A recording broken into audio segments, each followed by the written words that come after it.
Bom dia, boa tarde, boa noite. Está começando mais um Anônimos, o programa que entrevista pessoas comuns com histórias incríveis. E hoje eu estou com meu convidado aqui, é o Fábio, 45 anos, trabalha no ramo imobiliário há 26 anos, há 10 como gerente comercial, pai de 4 filhos, apaixonado por bikes, tem um projeto social chamado Corujão Solidário, que vai completar 5 anos e já distribuiu em torno de 20 mil marmitas. Tudo bom, Fábio? Boa noite. Boa noite, estou bem, graças a Deus. Fábio, fala aí, antes de a gente começar a falar sobre o seu projeto social, vamos saber um pouquinho do Fábio quando ele era adolescente ali. Como que começou essa ideia de trabalhar com 15 anos e com 17 anos entrar no ramo imobiliário? Bom, aos 15 anos eu iniciei, né, na empresa de um tio meu, né, que é marcenaria. A minha família é de marceneiros, né, tem alguns. Meu irmão, inclusive, também tem marcenaria, meu tio. E aí eu fui trabalhar com ele lá na Bandeirantes, com a vereadora José Diniz. E aí lá foi meu início, né, como no escritório mesmo. E aí com 17 anos eu conheci a Tereza, que é ela foi gerente da Lelo, né, da Lelo Filial Norte. E ela me convidou para entrar na Lelo com 17 anos. E aí eu aceitei o convite. Mas ela te convidou para você trabalhar como o quê? Como boy? Qual que foi sua primeira Iniciei como função? auxiliar de locação, né? Que eram os cargos de antigamente, né? Naquela época. Em 95, outubro de 95 foi quando eu entrei. Tá. E aí eu entrei como auxiliar de locação e no início ainda era área administrativa, né? Eu ainda não tinha descoberto ainda o tino comercial. E aí fiquei algum tempo ainda na área administrativa. E o que te estimulou para continuar nesse ramo imobiliário por tanto tempo?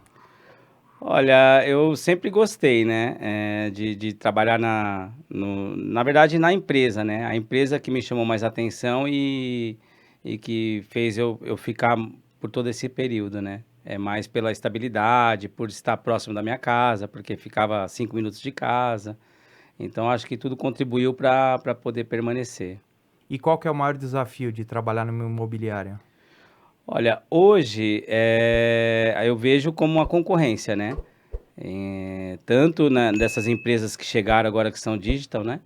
E também por ter muita concorrência, né? Tem mais imobiliárias do que padarias, talvez do que farmácia, do que qualquer tipo de comércio, né? Então, é bem acirrada a concorrência, né? Isso daí, se a empresa ou se a pessoa não tiver um atendimento diferenciado, perde com certeza. Hoje, o que ganha, eu acredito que seja atendimento. E você já fez uma analogia, voltando agora para o seu projeto social, que foi aquilo que eu te falei, né? Quando a gente conversou pelo WhatsApp. Você trabalhou a vida inteira e trabalha ainda até hoje, né? Buscando um lar para pessoas. E você justamente faz o inverso na hora que você está de folga. Você pega essas pessoas que não têm lar. E como que é esse choque de realidade, né? Então, eu nunca tinha pensado nisso, né? Até vou dar os parabéns por você ter feito essa analogia e também ter pensado nisso, né? Porque a gente trabalha realmente com sonhos, né? Porque o imóvel, mesmo que seja alugado ou para venda ou locação, querendo ou não, ele é um sonho de uma pessoa, né? A pessoa está iniciando ali, sonha em morar com a família ou com os filhos ou sozinho, qualquer que seja a finalidade, é lidar com os sonhos, né? Mas eu nunca tinha pensado dessa forma, né? E claro que é um choque o início de tudo é bem difícil, assim, porque você não está acostumado com tudo aquilo, né? Então, você, de repente, dependendo de como é a pessoa, como é a personalidade, ela acaba até tirando a roupa do próprio corpo para poder dar pro morador de rua ali, que você vê no frio, sem camiseta, sem coberta, no chão. Então, o choque no início é bem grande mesmo, né? E não pode se deixar levar pela emoção.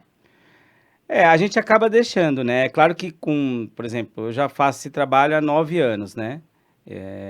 Antes até mesmo de fundar esse projeto, eu já trabalhava num anterior, que existe até hoje, chama Caravana da Amizade. Lá eles... Mas esse foi um convite que te fizeram? Como que Foi. Tem um amigo que chama André, que a gente chama ele de Urso, né? Aham. E ele que me convidou para a Caravana da Amizade, que ele participava. E esses projetos sociais, a gente tem uma dificuldade que é a rotatividade de pessoas. Então, muitos entram e saem, ou não tem aquela, não é tão assíduo na presença, né? Então, a gente sempre está precisando de voluntários, que é o que mais falta e é o que é mais precioso, né? Porque o tempo a gente não pode comprar, né? Sim. Alimento a gente compra e manda, outras coisas assim, mas o tempo não se compra. Então ele estava precisando de voluntários e era para entrega. Então o projeto em si, ele é dividido por etapas, né? Então a gente começa a cozinhar às 18h30, mais ou menos, vai até às 9h30, termina de cozinhar, tudo pronto, aí vai para a parte de embalagem, que chega pessoas para embalar, e depois tem a parte da entrega, que é um outro grupo. Tá. Então, ele me convidou e desde que eu comecei, eu nunca mais parei de participar. E era também entrega de alimentos. É entrega de alimentos, é um grupo bem maior. Eles entregam 300 marmitas por segunda-feira. Só que lá eles têm 2 itinerários, né? Eu tenho um itinerário só, que sai do Tucuruvi e vai até Guarulhos. A gente já tem... na verdade, eu acabei aproveitando o itinerário da Caravana da Amizade, porque... como eu fazia já a entrega, eu falei, eles entregam de segunda e eu vou entregar de terça, no mesmo itinerário. As pessoas vão ter o que comer à noite ali, pelo menos 2 dias da semana Já tá garantido. garantido. Exatamente. E existe até hoje, né? A Caravana da Amizade, a gente tem ainda contatos, às vezes sobra alimento lá, eles oferecem para nós. Mas você escolheu sair desse projeto e começar o seu, por quê? Então, esse projeto, ele acontecia num bar, que não abria de segunda-feira. Tá. Então a gente alugava, né, o espaço, pagava um aluguel para poder utilizar toda segunda-feira. E aí, depois de um determinado tempo, depois de acho que de 4 ou 5 anos que eu já estava participando, o Esse bar vocês projeto, faziam a comida, desculpa te cortar. fazíamos tudo lá. E na época da caravana a gente fazia suco. Hoje a gente distribui água, né? Então a gente vive de doação, né? Então a gente ganha a água, né? Das pessoas doam as águas que a gente cede para os moradores de rua, né? E naquela época era suco. Então a gente pegava aqueles galões de azeitona, que é gigante, e fazia não sei quantos litros de suco. E enchia, pegava as garrafinhas nos bares e enchia as garrafinhas toda segunda-feira para poder distribuir. E aí, quando esse projeto ele acabou mudando para o Jardim Brasil. E aí, como eu moro no Tucuruvi, ficou um pouco distante e mudou todo o trajeto de entrega, tudo. E aí eu pensei em fazer um na minha casa, né? E como que é a rede de colaboradores, como que funciona a estrutura em si para sair o Então, negócio? no começo, eu tinha a ideia de não aceitar dinheiro, né? Esse foi o começo de tudo. Eu queria viver de doação, mas não aceitar dinheiro, né? E com o tempo eu vi que isso não seria possível, porque tem muitas coisas que não, você precisa realmente de uma verba para poder comprar. Mas esse não aceitar dinheiro é o receio de pessoas quererem falar, coisa desse tipo, ou comentar, é já É, para evitar esse tipo de coisa? exatamente, né? Como é um negócio que também não tem firma aberta, não tem, assim, não é uma empresa em si. Funciona como uma empresa, mas Mas não é na parte informal. mais informal. Então, a nossa ideia era viver de doação, mas sem aceitar dinheiro, já para não ter esse tipo de desconfiança ou de situação. Graças a Deus, as pessoas que nos ajudam hoje, elas confiam no nosso trabalho, elas acompanham. Eu tenho pessoas que doam hoje, todo mês, e foram lá para conhecer o projeto. Falou, eu quero investir, eu quero doar, mas eu quero saber para onde está indo, eu quero ver. Então as pessoas elas conseguem acompanhar, né, o nosso projeto pelas redes sociais, porque eu acho que isso é importante. Tem muita gente também que acaba julgando, né, falando, mas fica tirando foto, o que dá com a mão direita, a mão esquerda não pode ver, tem esses ditados, né? Mas a gente tira as fotos realmente para poder conseguir mais doadores, né? Para as pessoas que doam saber o que está sendo feito, né? Saber que está sendo feito. Então a gente procura não expor os moradores em situação de rua.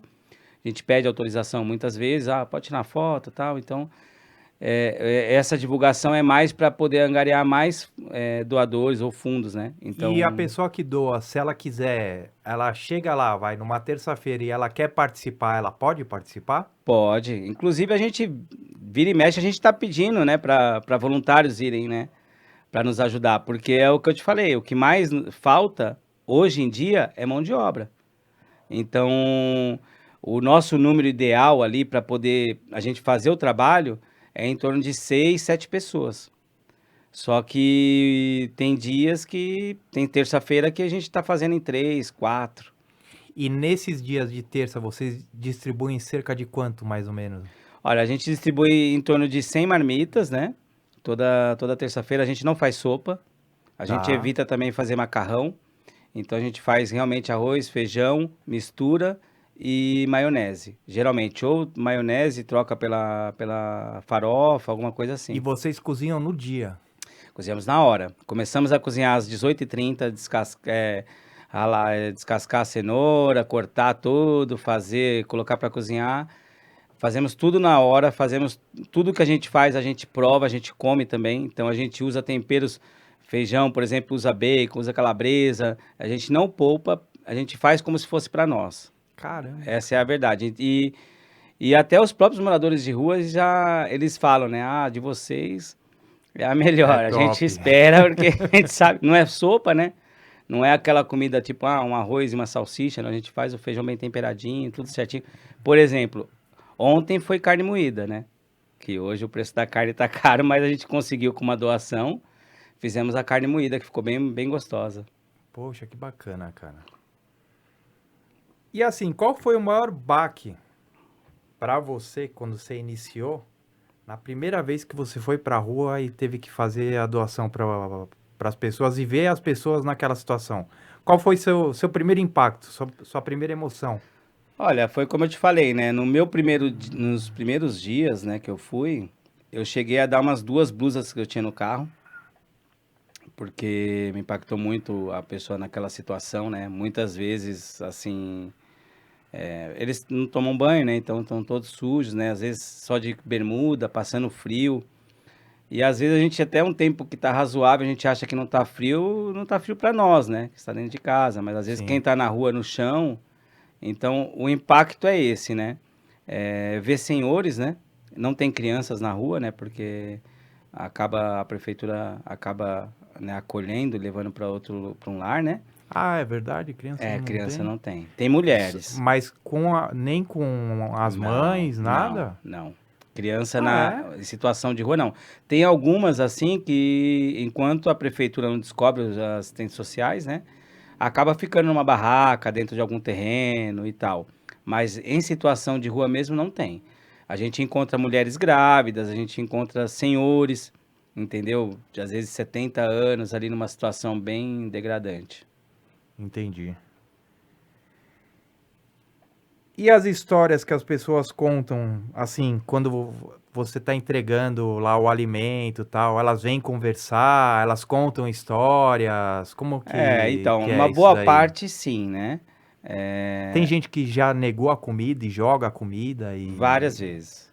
E aí? É que, na verdade, o que acontece com muita frequência é que todos os moradores de estação de rua, eles sempre querem 2 marmitas. Então, a gente tem a gente sempre fala, Que o cara quer garantir a janta sempre e o tem um outro dia, parente, um né? irmão, uma esposa ou alguém. Pode ser verdade, mas a gente tem como regra do nosso negócio entregar uma por pessoa. E a pessoa tem que estar presente. Porque muitas vezes acontece, se a gente entregasse, tipo, 2 para todo mundo que pede, muitos iriam ficar sem o alimento. Então, a gente pegou como regra isso e a pessoa tem que estar presencial para poder pegar o alimento.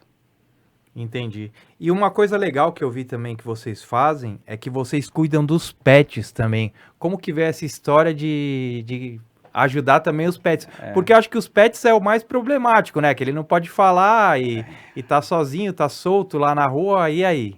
Então, isso daí é até uma realidade, né? Tipo, nós conseguimos muito mais doações assim, quando é para os pets, realmente, né? Porque a maioria das pessoas, Se sensibilizam mais. exatamente, pensa dessa forma, né? Que ele não tem como falar, não tem como pedir, né? Mas a preocupação iniciou porque a gente percebe, todo morador em situação de rua, uma boa parte, tem um pet, tem um cachorro. Geralmente é cachorro. A gente encontra poucos gatos, né? Mas tem 2 ou 3 assim que tem. Mas a gente encontra mais cachorros mesmo, né? Então, eles são os melhores amigos deles, né? Sim, Então, sim, sim. isso daí nos preocupou. Então, em época de frio, a gente faz campanha para pegar roupinha de cachorro, né? Para poder doar. E ração, né? A gente tem doadores fixos, né? Que doam ração duas vezes por mês. Eles doam um saco de 15 quilos. A gente distribui em torno de 30 ou 40 quilos de ração por mês. E nesses 9 anos que você já faz esse trabalho, você acha que aumentou o número de moradores de rua? Bastante. Bastante, principalmente depois da pandemia. Nós pudemos perceber isso porque nós temos um itinerário que começa no Tucuruvi, que é onde eu moro, que é na Água Fria, perto da delegacia da Avenida Água Fria. E a gente ia, através do itinerário, até Guarulhos. Passava por baixo da ponte, passava pelo Habib's ali no Jaçanã, e ainda dava uma volta em Guarulhos e parava na ponte da Parmalat, que é beirando a Fernão Dias. E nós nunca mais conseguimos chegar na Fernão Dias, né? De tanta gente que tá na rua. Que aumentou o número de moradores em situação de rua, bastante mesmo. E também é relacionado à droga, né? Então, muitos dos moradores em situação de rua são pessoas que usam drogas, né? E Você acha que a droga é o principal motivo por eles permanecerem na rua? uma boa parte, sim. Eu acredito que em torno de 40 ou 50% é devido à droga, que acaba a família, né, não suportando mais, né, e colocando para fora, ou a própria pessoa deve decidir ir, né? Então, eu acho que a droga é um dos fatores que faz a pessoa viver em situação de rua, que a família não suporta mais, né? A pessoa acaba roubando e tal. E até uma situação que a gente tipo assim, a gente é questionado, né? Porque muitas pessoas falam, ah, mas por que que vocês vão ajudar essa pessoa que só usa droga? Eles não merecem isso. Na realidade, tem muita gente que fala assim: ah, o governo que tem que fazer isso, né? Por que que ajuda? Por que que dá alimento? Mas assim, eu acho que vai mais do que você acredita, né? Eu acho que a gente não tá aqui pra julgar ninguém, Exatamente. né? Exatamente. Então, Eles não merecem, mas pode ser que não mereçam mesmo nosso esforço, porque a gente, né, tá se dedicando, muitas vezes a gente tira dinheiro do bolso. Então, não tem isso, tem que comprar, vamos fazer, vamos lá comprar, não tem dinheiro para mistura hoje, vamos fazer a vaquinha, vamos fazer. Para o projeto nunca esfriar, né? Porque isso acaba esfriando, acaba acabando e realmente, não né? pode ficar doente de terça-feira? Como que funciona isso daí? Eu não posso, porque acontece na minha casa, né? Eu sou o único que eu não posso faltar, né? Então, Aham. muitos assim, né, às vezes dá uma Mas não falta. tem um substituto, tal? De, fazer Não. na sua casa, mas é substituto. Se de repente você não conseguir ficar impossibilitado. E aí, como que faz? Então, nunca aconteceu, né? Eu mesmo, quando eu sofri um acidente de bike aí, um tempo atrás, quebrei o tornozelo, fiquei de cama, o projeto continuou, aconteceu, eu estava em casa, não pude ajudar muito, não pude ir na entrega, mas as pessoas conseguiram manter, né, as terças-feiras de distribuir os alimentos. Entendi. Graças a Deus deu tudo certo até hoje. E como é encontrar pessoas conhecidas e amigos de infância que você falou na rua? É um choque? Como que é isso, cara? Isso acontece bastante, né? É mesmo? E pessoas, porque como a gente tá ali no Tucuruvi, e eu nasci lá, né? É tudo gente que você conhece desde Uma boa criança. parte, assim, a gente acaba encontrando. Por exemplo, a gente encontra, por exemplo, um ex-carcereiro que se perdeu nas drogas, perdeu o emprego, perdeu tudo, e tá morando na rua. Eu já encontrei amigo que trabalhou comigo na imobiliária e que tá na rua, em situação de rua hoje, entendeu? Então, a gente fica triste, né? Não tem muito o que fazer, mas a gente acaba ficando triste com essa situação. Tenta. É que a gente também não tem um braço para poder recuperar essas pessoas. É isso que eu ia falar, falta, né? Porque muitas pessoas pedem, né? Fala, me ajuda, você não consegue uma internação? Eu tenho uma pessoa que vira e mexe quando encontra a gente, ela fala, você não consegue nada. Só que a gente não tem esse braço e também não tem tempo disponível, porque a gente tem a outra profissão, todo mundo tem sua vida ali, então não conseguimos correr atrás disso. E também uma coisa que acaba acontecendo é que quando a pessoa pede ajuda, naquele momento ela quer ajuda. Só que na semana que vem, Já não quer mais. ela já tá em outra situação, já tá usando droga de novo, não quer mais nada, entendeu? Então, quando for ajudar assim nesse sentido, o ideal era ter uma casa para acolher de imediato, entendeu? Isso a gente não tem, né? A gente não tem nenhuma parceria, não conhece ninguém, então a gente acaba não acionando esse lado, mas muitos dos moradores de situação de rua que usam droga nos pedem ajuda para internação. Mas uma coisa que eu penso assim também é, pô, você faz um trabalho social há bastante tempo e o poder público não teria uma forma de pegar algum incentivo, pegar um deputado estadual, pegar um vereador ou coisa desse tipo, ou também é essa questão de tempo, não tem tempo para fazer isso? Porque às vezes se organizando, de repente, você monta um projeto e às vezes alguém pode gostar, pode ajudar, não sei, né? É que na verdade funciona assim, o país que a gente vive é bem burocrático, né?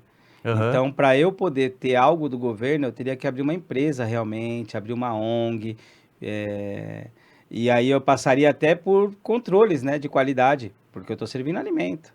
Sim. Então, por exemplo, se algum morador de rua passa mal e pode até processar, porque eu servi o alimento, eu nem posso, né? Já teve algum tipo de fiscalização, de Não, não gente porque a gente não barrar? tem firma aberta, não tem nada, né? A gente faz o projeto ali em casa mesmo, né? Mas para eu ter uma ajuda, eu teria que abrir uma empresa e realmente se tornar uma ONG, né?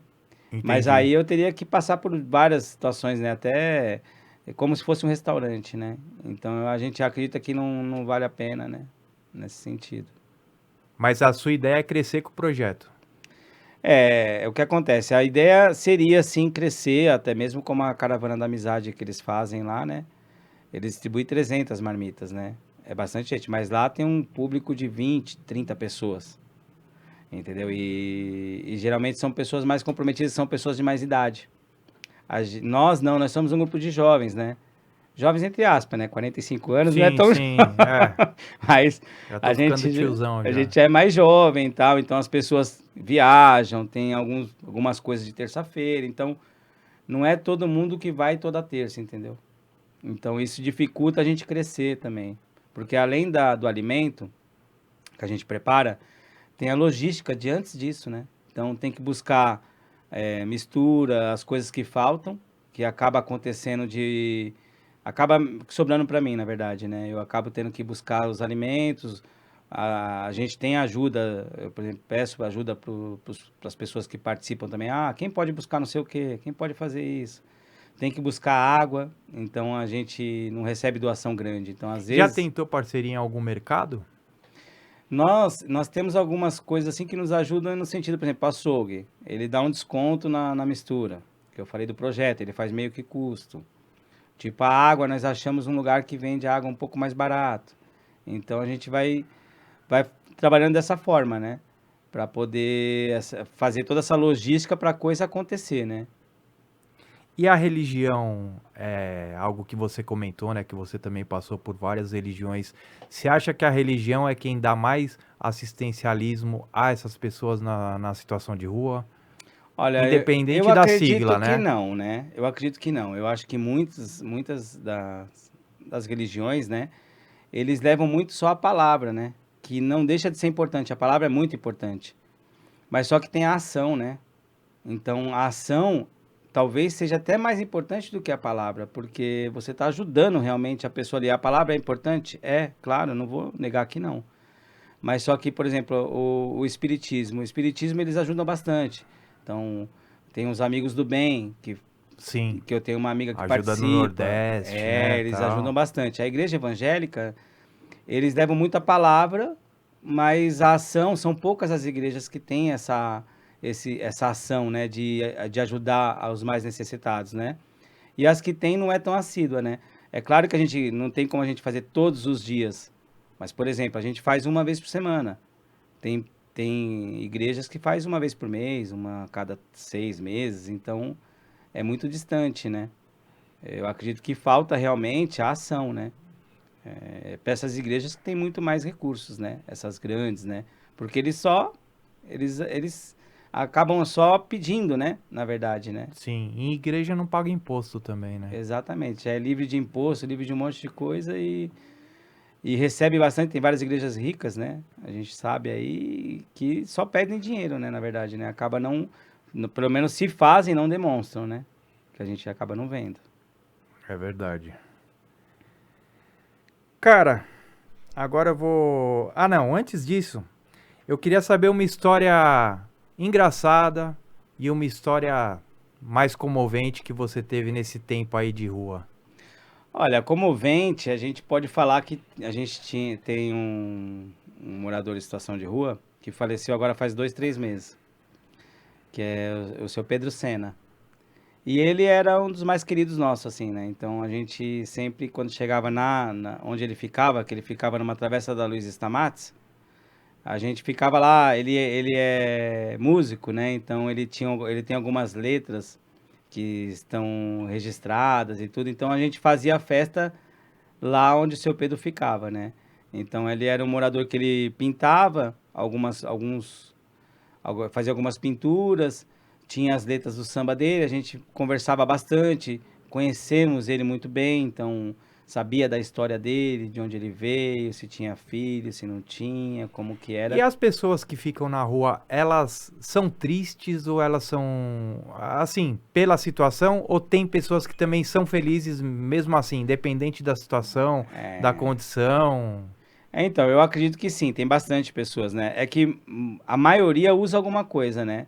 Quem não bebe usa algum tipo de droga e tal, então eles estão meio que sempre alterados, né? Aham. Mas a gente pode realmente ver que tem pessoas que não têm nada e ainda são felizes, né? Olha E só que conseguem legal. ainda ter ali otimismo, né? E ser feliz mesmo sem ter nada, e estar naquela situação, né? Agora vamos falar de um outro tema aí que me falaram que é a sua paixão, que são as bicicletas. É. E aí, falando um pouco de bike, da onde que surgiu esse esporte na sua vida? Bom, surgiu em 96 aproximadamente, né? Caramba, você era novão. O meu irmão que mora nos Estados Unidos, o Ricardo, ele andava de bike já desde 95, né? Então iniciou as trilhas ali da Cantareira, né? Trilha do Macaco ali, que é a mais famosa, né?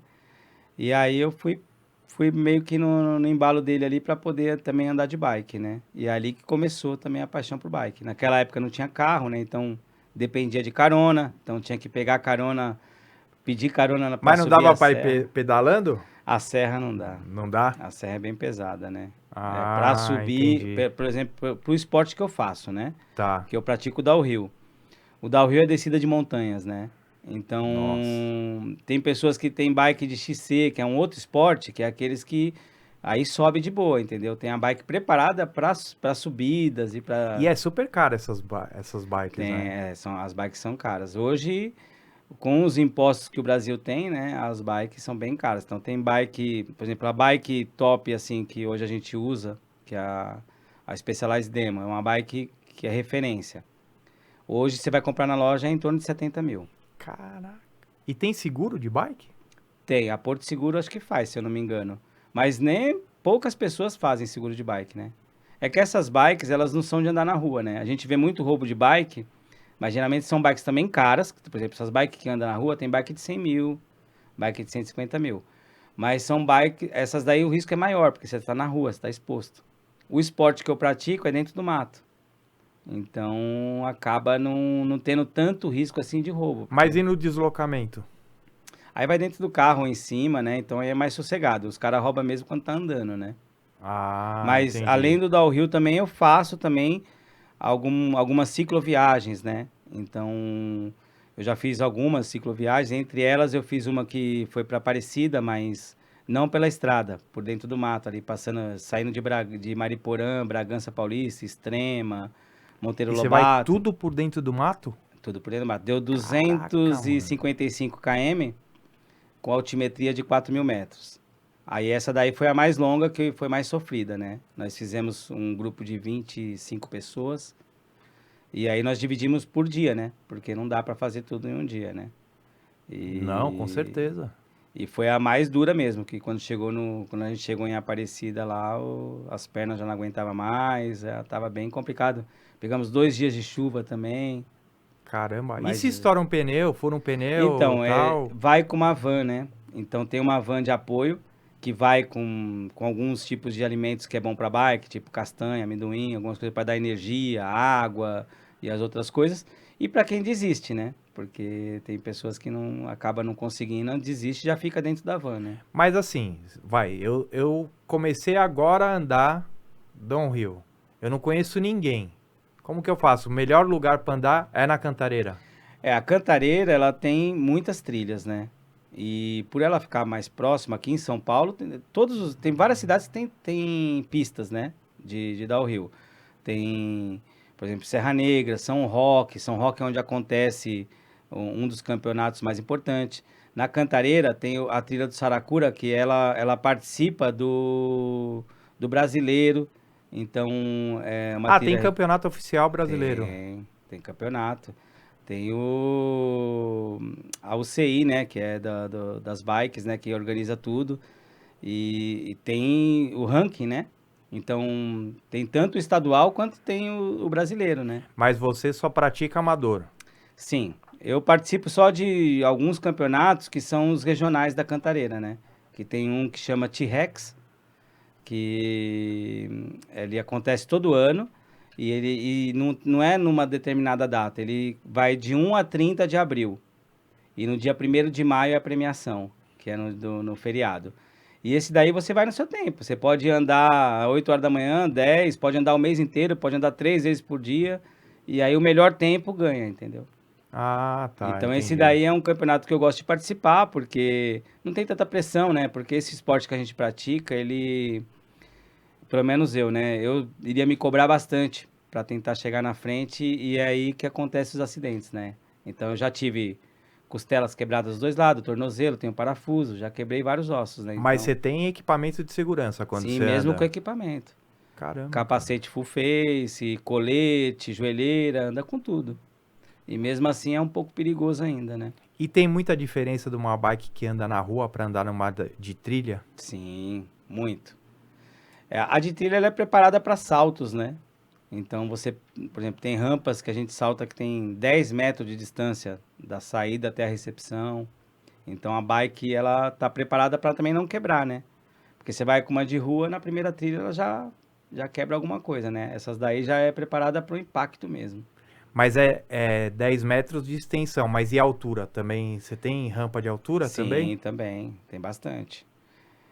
Eu agora, por exemplo, eu não pulo todas as rampas, né?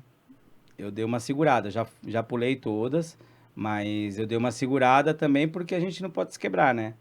Se Aham. quebrar, ficar de cama, aí não Aí não tem o trabalha, corujão, pô. não tem corujão, não trabalha. Aí Então fica eu tô indo difícil, mais né? sossegado nesse negócio aí. E qual que é seu sonho mais pro futuro? É trabalhar só com bike ou continuar no ramo imobiliário? Olha, eu trabalho com bike também, né? Porque eu compro e vendo. Eu compro bicicletas e desmonto, vendo peças, compro e vendo bike. Mas você Então, sonha em ter uma loja, em ser não, acho que isso não empreendedor, muito, tal? viu? Não Não. muito. Eu acho que esse ramo que eu trabalho mesmo, eu acho que é o que eu gosto de fazer, né? E acho que vou permanecer nele. A bike é uma coisa à parte, assim, que me dá prazer, mas eu acho que dá muito trabalho, né? Você trabalhar com vendas de peças e tudo, tem que ter muita paciência com o pessoal da internet. E já viu muito acidente? Já. Eu tenho um amigo que já faleceu, quebrou o pescoço. Caramba, Eu cara. tenho 2 amigos que ficaram paraplégicos na Trilhas da Cantareira lá.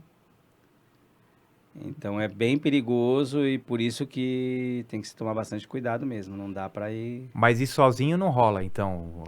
Se o cara é novato assim, é bom perguntar. Sempre tem Na verdade, gente assim, lá, ó, como que é? todas as trilhas, pelo menos da Cantareira e a maioria também de todos os lugares, a gente tem uma linha que a gente chama chicken line.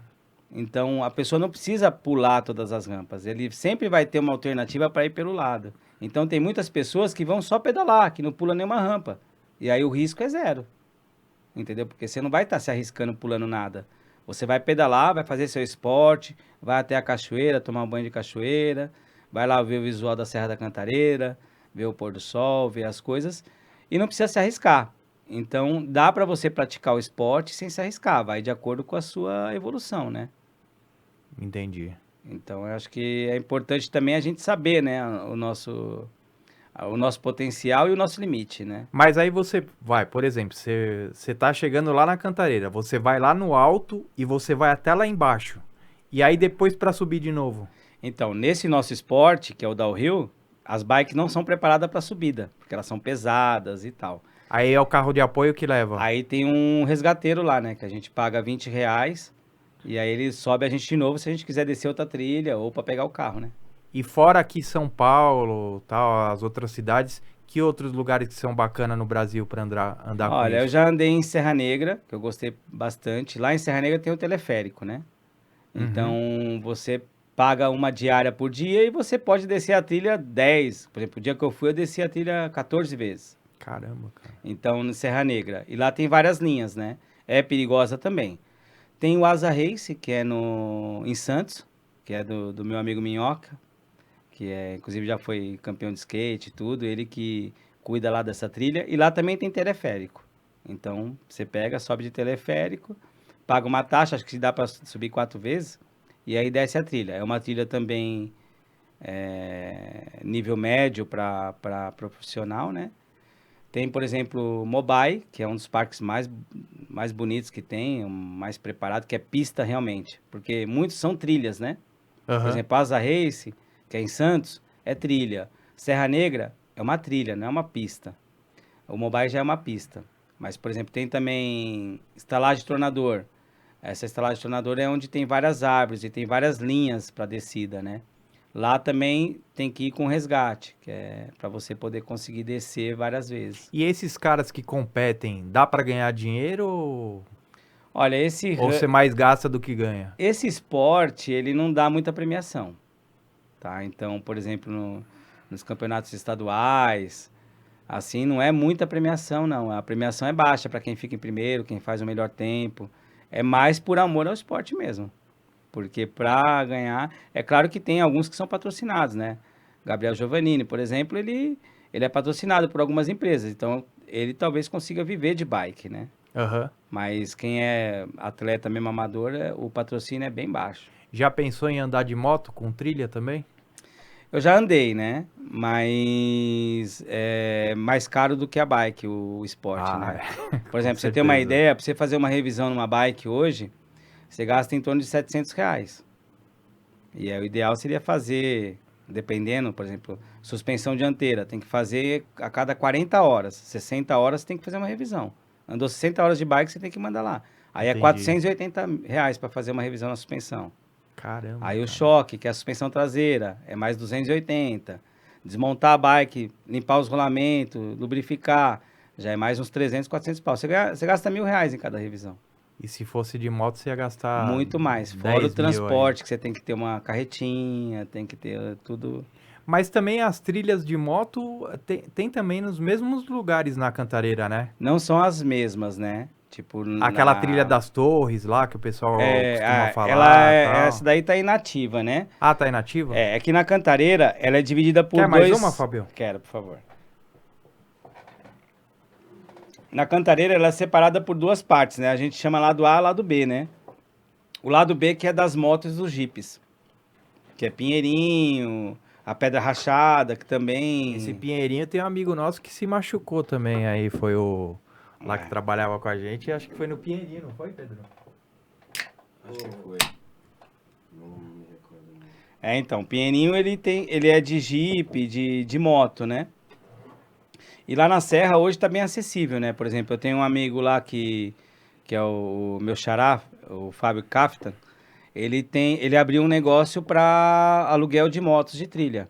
Olha Então, só. você quer andar, você pode armar um grupo de 10 amigos, por exemplo. Ele tem lá 10 motos para alugar e já com equipamento, com a bota, com todos os equipamentos, você só vai lá, aluga tudo e ele vai como guia nas trilhas e vocês vão só Mas o seguindo. cara tem que ter uma noçãozinha de andar, né? Tem que saber andar de Porque moto, né? Mas não de trilha. pode ser iniciante, entendeu? Ah, pode ser iniciante? Só tem que saber andar de moto, né? Pelo menos pra poder... Porque já pensou, cara? O E cara aí ele pega vai um como negócio. guia, então isso daí fica muito acessível, né? Pra quem quer fazer esse esporte e não quer ter o custo com uma moto, com equipamento e tudo, né? E o que você pensa na hora que você tá nesse esporte aí?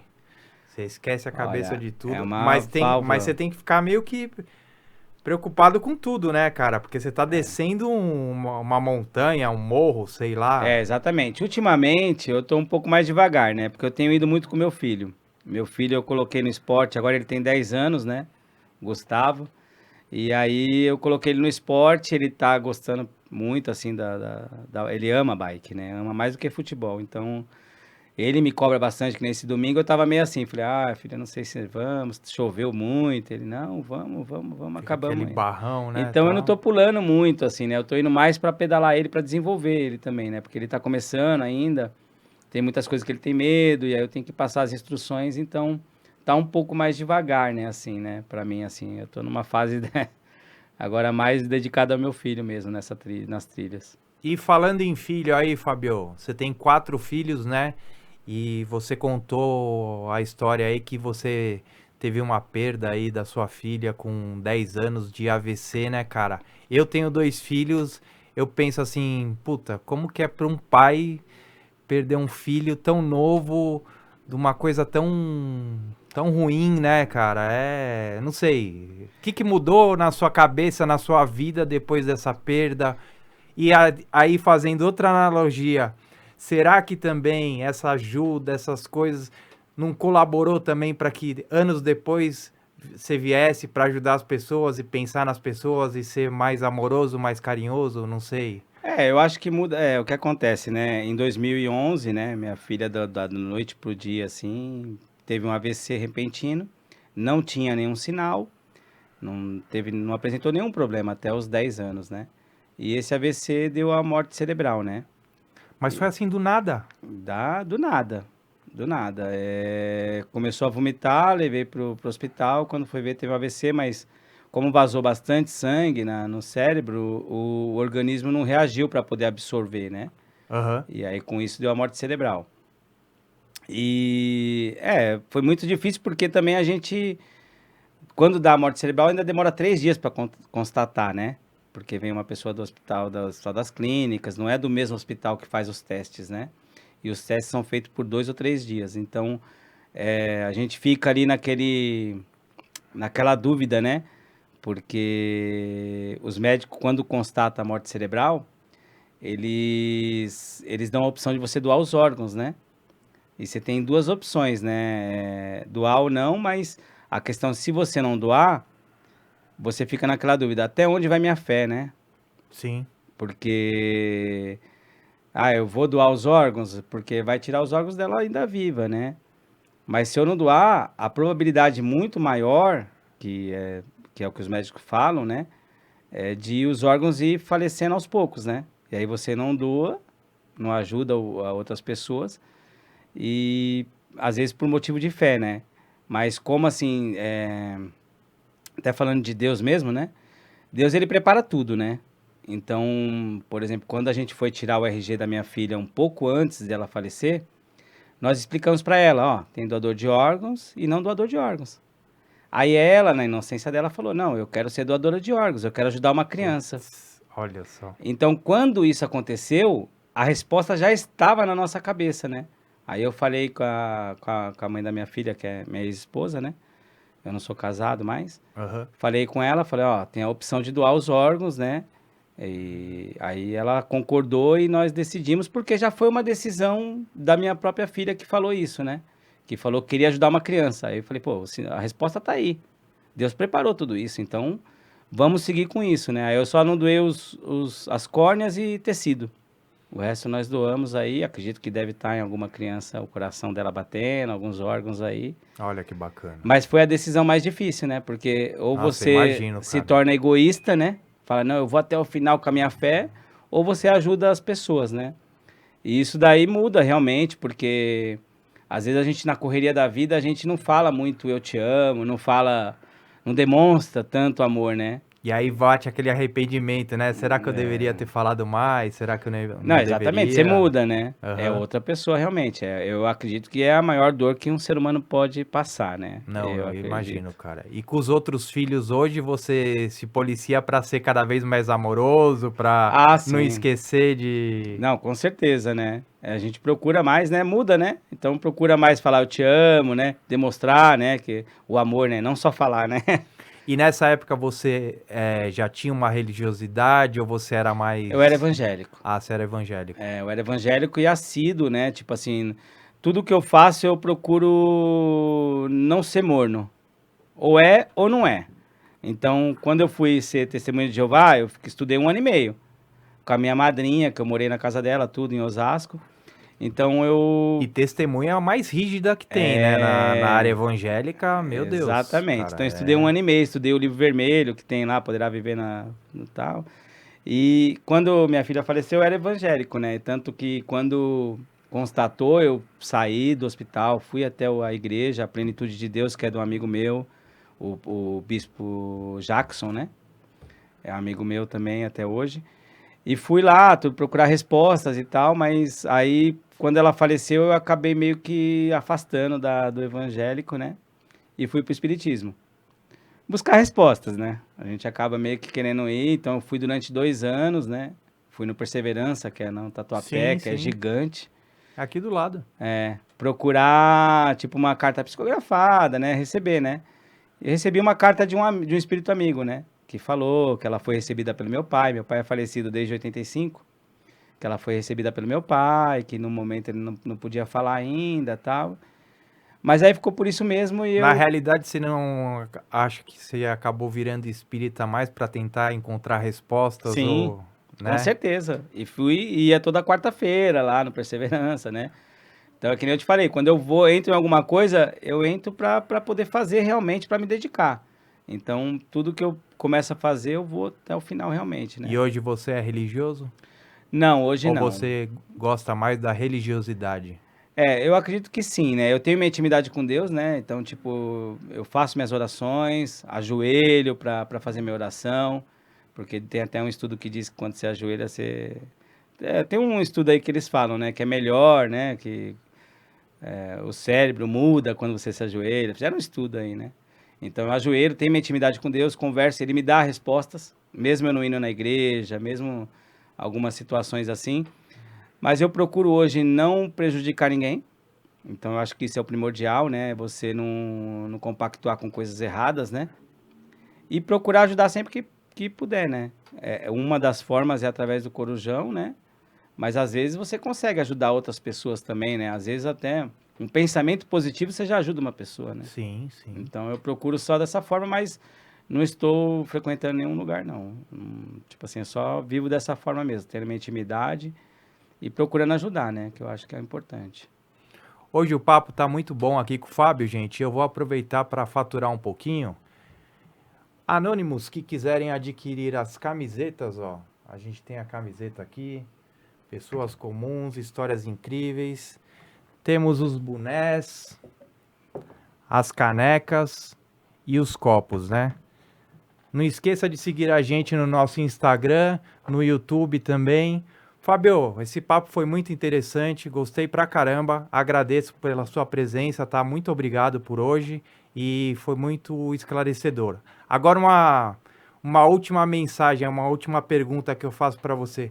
O que você acha que o governo ou não o governo, as pessoas poderiam fazer para melhorar essas pessoas em situação de rua? Olha, eu acho que o primordial é ter empatia, né? Você talvez se colocar na situação das pessoas, né? Ah, mas a pessoa tá lá porque quer, não tá lá porque quer, né? Tá lá por erros, né, do passado, tá lá por vários motivos, N motivos, mas a maioria das pessoas são pessoas doentes, né? Que precisam de ajuda, que precisa de apoio, precisa de acompanhamento, né? E eu acho que começa por aí, né? Você tendo empatia, você já consegue, por exemplo, ajudar de alguma forma. Então, você não precisa participar, mas coloca 2 blusas no carro que você não usa mais. Encontrou a pessoa ali na rua que tá passando frio, você deixa a blusa. Você já fez o bem pra pessoa ali, ó. E não custou nada, né? Não custou nada, você já ia jogar fora, já ia fazer alguma coisa, um alimento que você não vai comer e tá bom ainda. Claro que também não é só dar o que sobra, né?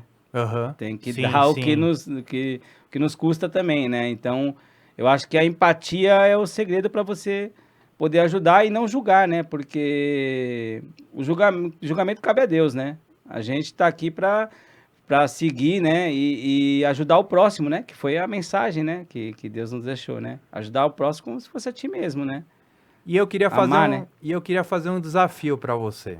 Você que tem 9 anos aí de rua, você acha que teria um morador em situação de rua que toparia vir num programa Anônimos? E que teria histórias pra contar, para acrescentar, mas assim, tem que ser um cara que esteja sóbrio. Não adianta eu trazer qualquer pessoa. Dessa sua experiência, você de cabeça assim, conhece alguém, sabe de alguém que de repente viria, toparia, a gente vai lá buscar e tal, enfim. Eu acho interessante, cara, chamar uma pessoa que tá na situação de rua e falar, meu, o que você tem a dizer? Vamos dar voz pra Claro. essa pessoa. Eu acredito que sim, eu acredito que eu possa conseguir, assim, um morador em situação de rua para poder informar mais, né? Como que é a vida deles mesmo Porque eles são pelos os olhos deles, né? invisíveis, né, cara? E pra gente é invisível. Hoje, eu acho que tá tão banalizado que você vê uma pessoa dormindo na rua, você não vai lá perguntar que a pessoa tá. Ah, deve estar drogada, deve isso. É o que você falou. O julgamento. As pessoas adoram fazer julgamentos. Só que ninguém pensa, pô, mas peraí, por que essa pessoa chegou naquela situação? O que será que aconteceu com ela? Ninguém quer saber, cara. Não, exatamente. Eu acho que é válido sim, né? E muitas vezes os próprios filhos abandonam, os parentes, né?